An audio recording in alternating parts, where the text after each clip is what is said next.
Hey there, Brett here with Quarter Properties, your Myrtle Beach area real estate expert. And I just want to hop on here and get you a quick market update for the month of June now that we're starting to get some numbers closed out for that month.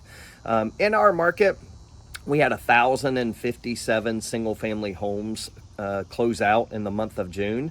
That was up 1.4% from last year, so not up a great deal. When we look at condos and townhomes, we had 488 close out. That was actually up 6.6%, so another strong closing months for condos. When we look at price, everyone's been kind of waiting for that collapse. It just hasn't come. When we look at single family homes, the average closing price in our market was $375,000. Last year, $375,000. So the pricing has kind of remained, and held firm there, even though interest rates have gone up 1% over the last few months or so. Pricing has held strong. When we look at condos and townhomes, the average closing price was $244,000. Last year, $240,000. So up slightly. Okay. Now, when we look at homes that went pending, so under contract, it was a very busy month in June. We had 1,072 single family homes go under contract last month, and that was up 10%. When we look at condos and townhomes, we had 490 go under contract, and that was up 19%. So yet another very strong very active condo market in the month of June. Okay. Now, when we look at new listings, this is, how confident are sellers with bringing their houses to the market. We had 1,332 in June for single family homes. Last year, pretty much the same number, so very flat. When we look at condos and townhomes, we had 698. Last year, 708. So a very kind of a normal flat number for listings. So not a whole lot of insight to gain from that.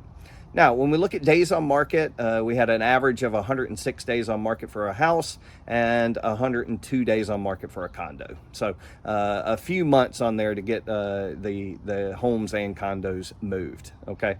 Now, months of supply. This kind of gives us some insight into whether or not is it a buyer's market? Is it a seller's market?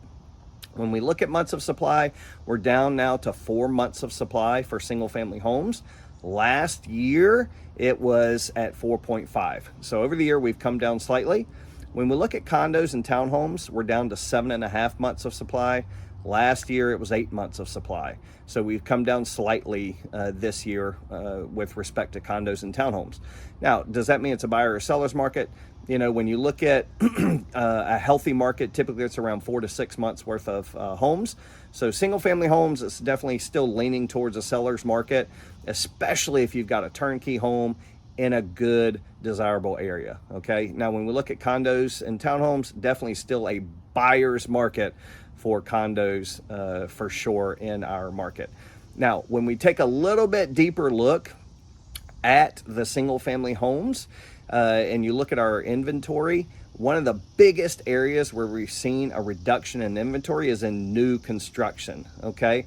Last year, over the last year, we've lost a month of supply in single family homes. We're down to 2.9 months of supply for new construction single family homes. Why is that?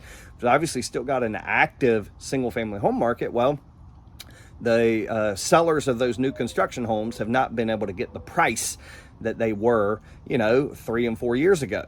When we look at the average closing price for June for new construction single family homes, it was at $348,000. Last year it was $368,000. So what's that mean? That means they've slowed down their building of what we call spec homes or inventory homes. So they haven't hit the complete pause button. They've just slowed it down a lot. So they're just not building as many speculative homes as what they were before because the prices have come down some. So what does that mean for you as a potential buyer, someone who lives in New York or New Jersey or Connecticut or wherever you are and you're looking to relocate here? Well, now we're seeing more what we call to-be-built homes advertised. They're occupying a lot of the homes that you see online, the new construction homes. They're on there. You kind of think maybe that home might be sitting there, but it's not. It hadn't even come out of the ground yet. So what's this mean for you? Well, this means that we just need to plan earlier. Okay, so it takes around 7 to 9 months from the time of contract to the time of completion and when you're able to move in. So we've just got to look at this and plan a bit earlier. This means you revert back to more how it was before COVID, where you kind of pick a neighborhood, you pick a lot, you pick a plan, you pick some options, and then it goes under construction, and then in 7 to 9 months you're moving in. So it just has kind of reverted back to maybe a more normal market for new construction. Is that good? Is that bad? It's definitely got its pros in the sense that you're able to have a bit more say in the type of home that you might end up living in. Bad means there might not be as much inventory if you need to purchase right now. You might not be able to get that home that's on a water view with the exact plan, that you're looking for. So just takes a little bit more planning, a little bit more help from your local expert to help guide you down that path and make sure that you end up in a home that you like in a timely manner. So, okay, if you like this information, please click the like button. If you're interested in keeping up with more Myrtle Beach area real estate tips, if you'll subscribe. If you're thinking about buying in the next, say, 6 months or so, we've got the absolute easiest way to shop Myrtle Beach area listings in the link in the description. If you want to keep up with your home value, we've got a link for that as well. If you want to chat, if you want to just talk about what you're thinking about doing down the road, my email address is right there, my phone number is there, and we'll be talking to you soon.